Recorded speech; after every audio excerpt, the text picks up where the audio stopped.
Faith in action, the church in everyday life. In medieval times, the church was like the air people breathed. It was everywhere, shaping every part of their lives. From the moment they were born to the day they died, the church was there. People went to church every week and sometimes even more often. They prayed to God for good harvests, healthy children, and protection from illness. The church taught people about right and wrong and how to live a good life. It provided comfort in times of trouble. The church also played a big part in important events like births, marriages, and deaths. People were married in churches, and their children were baptized there. When people died, the church helped them find peace in the afterlife. The church's influence was everywhere, reminding people of God's presence in their lives. It offered hope and guidance in a world that could be harsh and unpredictable. The church's rituals and ceremonies brought communities together, creating a sense of unity and belonging. Festivals and holy days were celebrated with joy and reverence, marking the passage of time and the seasons.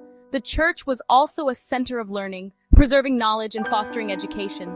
Its art and architecture inspired awe and devotion, reflecting the glory of God. Crowns and croziers, the church's political power. The church wasn't just a religious force in medieval times, it was a political powerhouse too. Kings and queens may have worn the crowns, but the church held the crozier, a symbol of its own kind of power. The church had its own laws, courts, and taxes. It owned vast amounts of land and had a say in how countries were run. The Pope, as head of the church, was one of the most powerful figures in the world. He could excommunicate rulers, which meant casting them out of the church. This was a serious punishment, as it meant the ruler was no longer seen as God's chosen leader. The church's influence could shape the destiny of nations. It could determine who held power and how that power was used. The church's reach extended into every aspect of life, making it a formidable force in medieval society.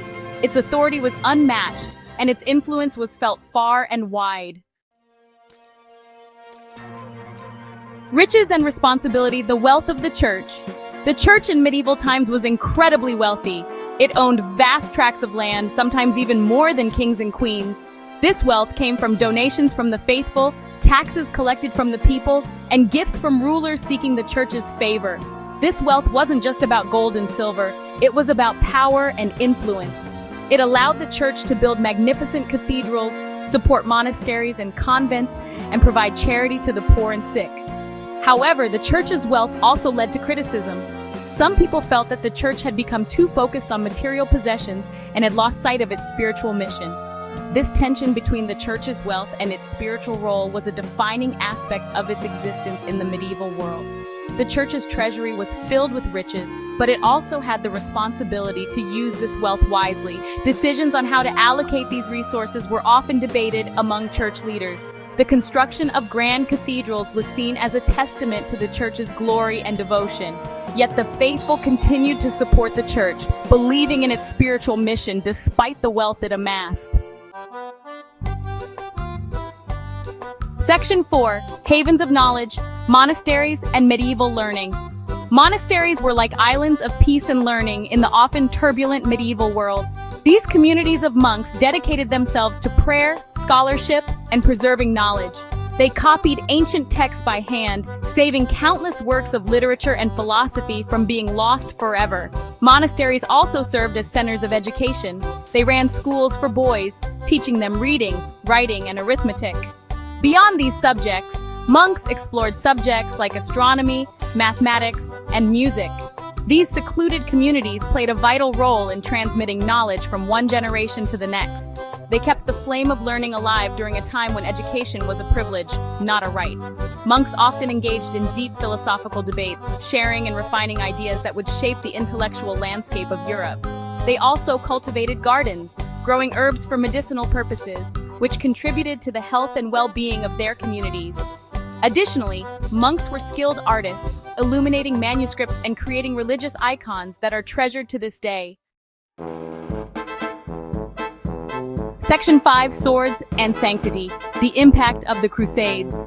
The Crusades were a series of religious wars fought between Christians and Muslims for control of the Holy Land.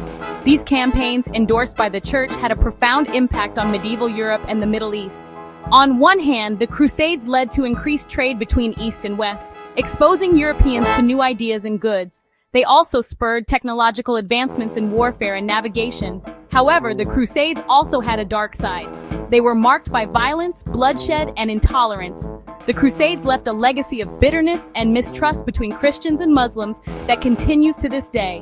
The Crusades remind us that faith, when mixed with politics and power, can have unintended and often tragic consequences. They serve as a powerful lesson on the complexities of human history and the enduring impact of religious fervor.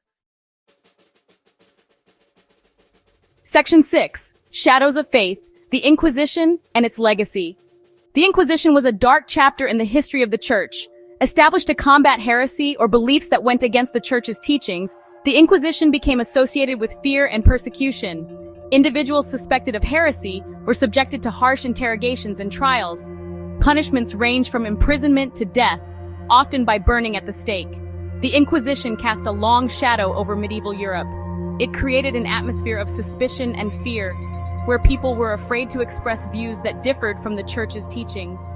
While the Inquisition may have been intended to protect the Church's authority, it ultimately undermined its moral standing.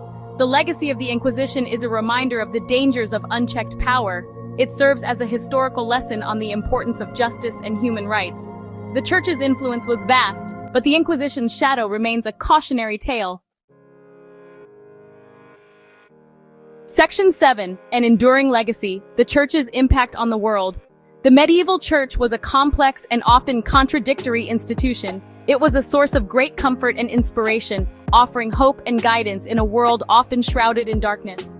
Yet, it could also be a force of oppression and intolerance, as evidenced by the Crusades and the Inquisition. Despite its flaws, the Church left an indelible mark on Western civilization. It shaped art, architecture, music, literature, and philosophy. Its universities laid the groundwork for modern education. Even today, the Church's influence can be seen in our laws, our values, and our understanding of the world. The medieval Church, with all its complexities, remains a testament to the enduring power of faith and the human search for meaning in a world that can often seem chaotic and unpredictable. Its rituals and traditions continue to resonate, reminding us of a time when faith was the cornerstone of daily life. The Church's teachings and doctrines have influenced countless generations, shaping the moral and ethical framework of societies. As we reflect on the Church's impact, we recognize its role in the ongoing narrative of human history.